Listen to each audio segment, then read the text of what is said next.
Good morning students. Second class कल तक हमने पढ़ा था लीव्स के बारे में कि अलग अलग टाइप की लीव्स होती हैं। आज हम पढ़ेंगे life cycle of a plant. तो life cycle of a plant क्या है कि कैसे एक पौधा बढ़ता है, उगता है।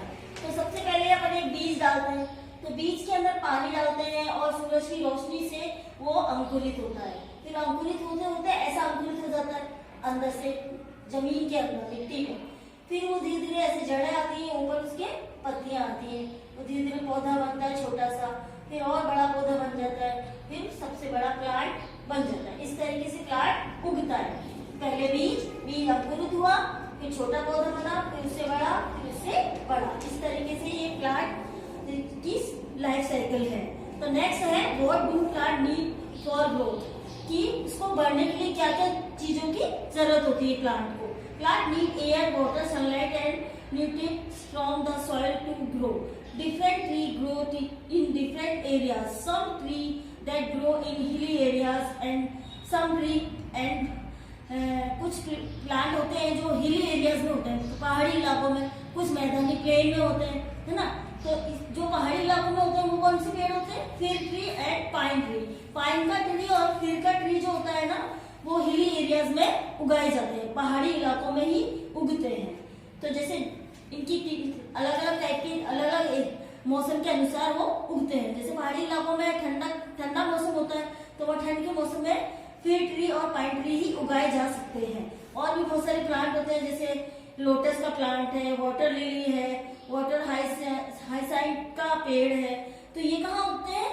पानी के अंदर उगते हैं। जैसे लोटस आपने देखा होगा तालाब के अंदर होता है, तो वाटर लिली भी तालाब के अंदर ही लगता है। और ये वाटर हाइसिंथ का पौधा भी वाटर में ही लगता है। और जैसे सिंगाड़े का पौधा होता है, वो भी तालाब के अंदर ही लगता है, उसके अंदर ही सिंगाड़े उगते हैं। तो ये पानी के अंदर, डायरेक्ट पानी के अंदर लगने वाले हैं ना। और कुछ पेड़ हैं जो प्लेन में उगते हैं। प्लेन में मतलब बड़े बड़े पेड़ होते हैं, जैसे आम का पेड़ है, मैंगो का पेड़, मैंगो ट्री, नीम का पेड़ है, neem tree and plum tree, cactus. ये ना मैदानी इलाकों में कैक्टस एंड प्लम ट्री कहाँ होते हैं? डेजर्ट में। कहाँ? रेगिस्तान में उगते हैं, जहाँ पे पानी की बहुत कम मात्रा होती है, तो वहाँ कैक्टस और प्लम ट्री उगते हैं। और जहाँ पानी भरपूर मिलता है वहाँ पे नीम के पेड़, मैंगो का पेड़, बनाना का पेड़ और वो सब पेड़ उगाए जाते हैं, जो हमारे मैदानी क्षेत्रों में पाए जाते हैं। और डेजर्ट में कैसे होते हैं? प्लम ट्री और कैक्टस। कैक्टस कैसा होता है?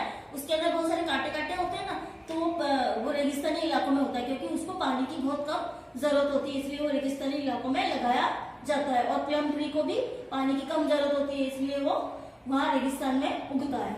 अब what do plant give us, हमें प्लांट क्या देते हैं, हम उसके बारे में पढ़ेंगे। Green plant are the only living things on earth that can prepare their own food. Human beings and animal depend on plants for food. अब जैसे प्लांट तो खुद अपना खाना खुद बना लेते हैं सूरज की रोशनी से और पानी के जरिए, ठीक है। पर ह्यूमंस तो ना, ह्यूमंस किस पे डिपेंड करते हैं? एनिमल पे और प्लांट पे। प्लांट से उनको खाना मिलता है और एनिमल से भी उनको मिलता है। जैसे एनिमल से अपन को दूध मिलता है, ऊन मिलता है, और मांस मच्छी भी उनसे मिलती है, एनिमल से। और प्लांट से हमें खाने को गेहूं, चावल, दाल, ये सब किससे मिलता है? प्लांट से मिलता है। Plant give us fruit, vegetable, grains, T, coffee and sugar. अब ये मैंने आपको जो बोला वो सब इसमें लिखा हुआ है कि ये सब चीजें हमें प्लांट से मिलती है। Some other things we get from plant, और प्लांट से हमें बहुत सारी और भी चीजें मिलती है, जैसे वुड, लकड़ी मिलती है जिससे हम फर्नीचर बनता है, फाइबर मिलता है, कॉटन मिलता है, मतलब कॉटन से ही तो धागा बनता है, और धागे से क्या होता है? फिर कपड़ा बनता है, तो कपड़ा हम पहनने के काम में लेते हैं। ऐसे मेडिसिन मिलता है प्लांट से, जैसे तुलसी का पौधा है, नीम का पौधा है, ये सब है ना, इनसे मेडिसिन बनती है।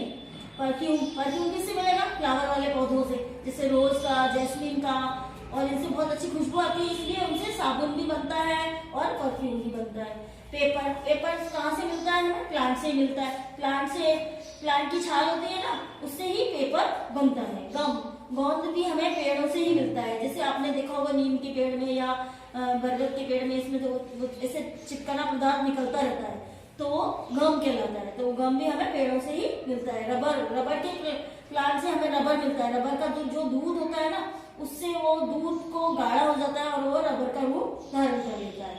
Oil, we get coconut oil from coconut. अब जैसे ऑयल किससे मिलता है, प्लांट से मिलता है। जैसे कोकोनट का है, सीड से, कुछ सीड से भी ना हमें ऑयल मिलता है, पर इसमें कोकोनट का तेल हमें कोकोनट के प्लांट से मिलता है। जैसे कोकोनट होता है वो सूख जाता है, फिर उसको क्रश करके उसमें से ऑयल निकाला जाता है।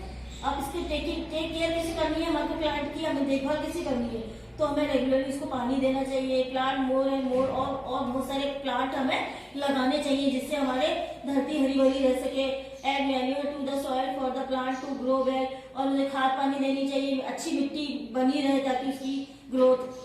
और keep potted plant in place where they get proper sunlight and air, जहाँ पे अच्छी धूप हवा आती है वहां पे अच्छी जगह से हमें पॉट के अंदर प्लांट लगाने चाहिए जिससे वो फलते फूलते रहे। Do not cut down tree, और क्या नहीं करना चाहिए वो बता रहे हैं इसमें।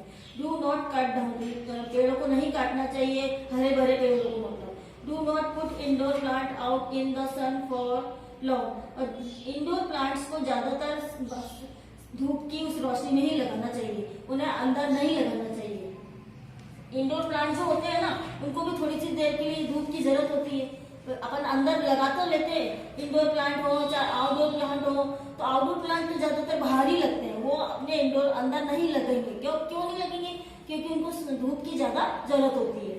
डू नॉट प्लग फ्लावर्स, अब फूलों को नहीं तोड़ना चाहिए बेवजह, अपन पत्ती फूल ऐसे तोड़ लेते हैं ना, तो ऐसे काम नहीं करने चाहिए।